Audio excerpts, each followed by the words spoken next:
السلام علیکم بچوں، آج ہم آپ کی اردو بال بھارتی اس کتاب سے سبق نمبر 2 حضرت صفیہ رضی اللہ عنہا ان کے متعلق معلومات حاصل کریں گے۔ تو چلیے شروعات کرتے ہیں سبق کی۔ غور سے سنیں گے اور انگلی رکھیں گے، میں پڑھ رہی ہوں، آپ کو دھیان سے سننا ہے۔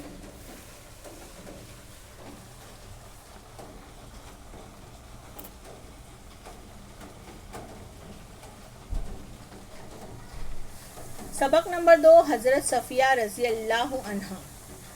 حضرت صفیہ ہمارے پیغمبر حضرت محمد صلی اللہ علیہ وسلم کی بیوی تھی۔ ان کا اصلی نام زینب تھا۔ وہ عرب کے ایک مشہور قبیلے کے سردار کی بیٹی تھی۔ ان کی والدہ کا قبیلہ بھی عرب میں بڑا ممتاز سمجھا جاتا تھا۔ ممتاز کا مطلب ہوتا ہے بچوں اعلیٰ مرتبے والا۔ عرب کا مشہور شہر خیبر ان کا وطن تھا۔ اس شہر کے قلعے کے قریب مسلمانوں اور خیبر والوں کے درمیان جنگ ہوئی۔ لڑائی میں مسلمانوں کو فتح حاصل ہوئی اور دشمنوں کے کئی لوگ گرفتار ہوئے۔ فتح حاصل ہوئی یعنی کہ جیت حاصل ہوئی۔ قبیلے کا مطلب ہوتا ہے گروہ، الگ الگ گروہ کے لوگ ہوتے ہیں نا، تو اس وقت قبیلے کا لفظ استعمال ہوتا تھا۔ حضرت صفیہ بھی ان جنگی قیدیوں میں شامل تھی۔ انہیں حضور صلی اللہ علیہ وسلم کے سامنے پیش کیا گیا تو آپ صلی اللہ علیہ وسلم نے انہیں آزاد کر دیا۔ حضرت محمد صلی اللہ علیہ وسلم کے اس سلوک سے وہ بہت متاثر ہوئی۔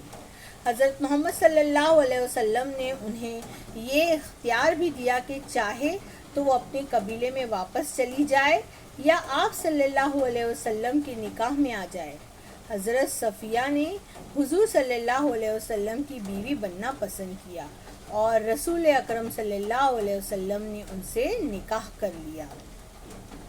متاثر ہوئی، یہاں پر جو لفظ ہے متاثر ہوئی یعنی کہ وہ ان کے اثر کو انہوں نے قبول کیا۔ آگے دیکھیں گے، رحم دلی اور سخاوت حضرت صفیہ رضی اللہ عنہا کی اہم خوبیاں تھیں۔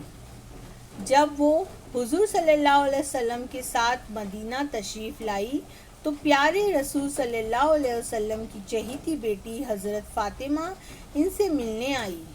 ان کے ساتھ شہر کی بہت سی عورتیں تھیں۔ حضرت صفیہ نے اس وقت اپنے سونے کے جھمکے اتار کر حضرت فاطمہ کو دے دیے۔ انہوں نے ساتھ آئی ہوئی عورتوں کو بھی کوئی نہ کوئی زیور تحفے میں دیا۔ حضرت صفیہ بہت باہمت اور نہایت عقل مند خاتون تھی۔ عقل مند خاتون تھی، خاتون یعنی کہ عورت، باہمت یعنی کہ ہمت والی۔ وہ صبر اور برداشت جیسی خوبیوں کی مالک تھی۔ دوسروں کے قصور معاف کرنے میں وہ ذاتی نقصان کی کبھی پرواہ نہیں کرتی تھی۔ ایک بار ان کی خادمہ نے حضرت عمر رضی اللہ تعالیٰ عنہ سے ان کی شکایت کی تھی۔ خادمہ یعنی کہ نوکر۔ حضرت صفیہ نے جب سچائی بیان کی تو حضرت عمر رضی اللہ عنہ کی ان باتوں سے مطمئن ہو گئے۔ اس واقعے سے حضرت صفیہ کو اپنی خادمہ پر غصہ آنا چاہیے تھا، لیکن انہوں نے اسے نہ صرف معاف کیا بلکہ آزاد بھی کر دیا۔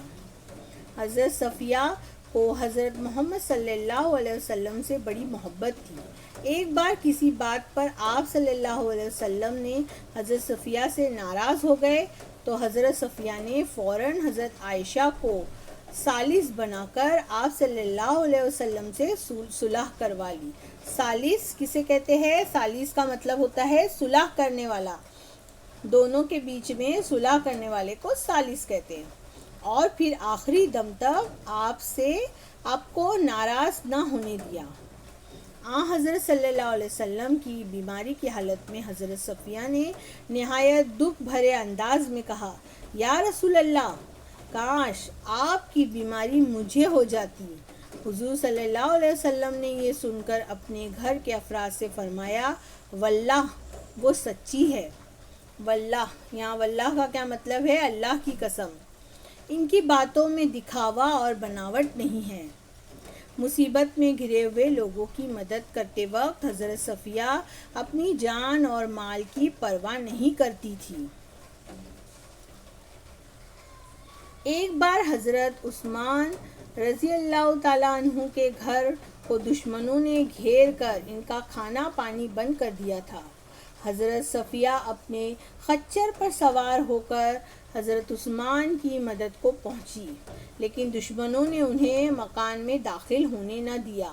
مجبوراً وہ گھر لوٹ آئیں اور حضرت حسن کے ذریعے حضرت عثمان کو کھانا پانی پہنچانے کا انتظام کیا۔ حضرت صفیہ کھانا بہت اچھا پکاتی تھی۔ وہ اکثر اپنے ہاتھ سے پکایا ہوا کھانا رسول اکرم صلی اللہ علیہ وسلم کے رشتہ داروں کے یہاں بھیجا کرتی۔ حضرت عائشہ فرماتی ہے، میں نے ان سے اچھا کھانا پکانے والی دوسری عورت نہیں دیکھی۔ حضرت صفیہ اپنے غیر مسلم رشتہ داروں کے ساتھ بھی بہت اچھے سلوک سے پیش آتی تھی۔ حضرت صفیہ نے انتقال سے پہلے اپنا مکان اللہ کی راہ میں وقف کر دیا تھا اور اپنے پاس کے 1,00,000 درہم اپنے بھانجے کو دینے کی وصیت کی تھی۔ مسلمانوں نے حضرت عائشہ کے کہنے پر ان کی اس وصیت پر عمل کیا۔ حضرت صفیہ نے سن 50 ہجری میں وفات پائی۔ اس وقت ان کی عمر 60 برس کی تھی۔